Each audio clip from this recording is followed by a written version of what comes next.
அஸ்வின்ஸ் இனிப்பு காரம் பேக்கரி மற்றும் செல்வ உணவகம். பொங்கல் பண்டிகையை கொண்டாட சொந்த ஊர் சென்ற மக்கள் இன்று சென்னைக்கு திரும்பியதால் விழுப்புரம் ஜானகிபுரம் எல்லிச்சத்திரம் சாலை சந்திப்பு உள்ளிட்ட புறவழிச்சாலைகளில் கடும் வாகன நெரிசல் காணப்படுகிறது. கூடுதல் விவரங்களோடு இணைகிறார் செய்தியாளர் தாமோதரன். அவரிடம் பேசலாம். வணக்கம் தாமோதரன், எவ்வளவு தூரத்திற்கு இந்த வாகன நெரிசலானது காணப்படுகிறது? விவரம். வணக்கம்.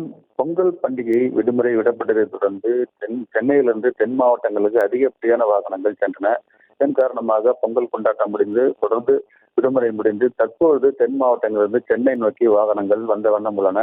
நேற்று முதலே விழுப்புரம் புறவழிச்சாலைகளில் போக்குவரத்து நெரிசல் கடுமையாக காணப்பட்டது. தற்பொழுது இந்த கடைசி நாள் விடுமுறை என்பதால் நாளை பள்ளி கல்லூரிகளுக்கு செல்ல வேண்டும், உள்ளிட்ட வேலைகளுக்கு செல்ல வேண்டும் உள்ளிட்ட காரணங்களால் தென் மாவட்டங்களிலிருந்து சென்னை நோக்கி செல்லும் வாகனங்கள் அதிகரித்து காணப்பட்டு வருகிறது. விழுப்புரம் புறவழிச்சாலை, எல்லிச்சத்திரம் சாலை சந்திப்பு உள்ளிட்ட பகுதிகளில் பாலம் வேலை நடைபெற்று வருவதால் கடுமையான போக்குவரத்து நெரிசல் இந்த பகுதியில் காணப்பட்டு வருகிறது.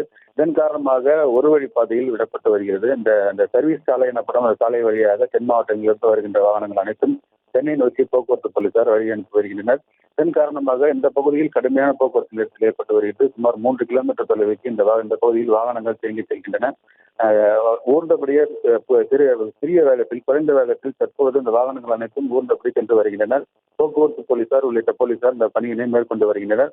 இருப்பினும் இந்த பகுதியில் கடுமையான போக்குவரத்து நெரிசலானது காணப்பட்டு வருகிறது. இது மட்டுமின்றி விழுப்புரம் ஜானகிபுரம், விக்கிரவாண்டி சுங்கச்சாவடி உள்ளிட்ட பகுதிகளிலும் கடுமையான வாகன நெரிசல் காணப்பட்டு வருகிறது. விவரங்களுக்கு நன்றி தாமோதரன்.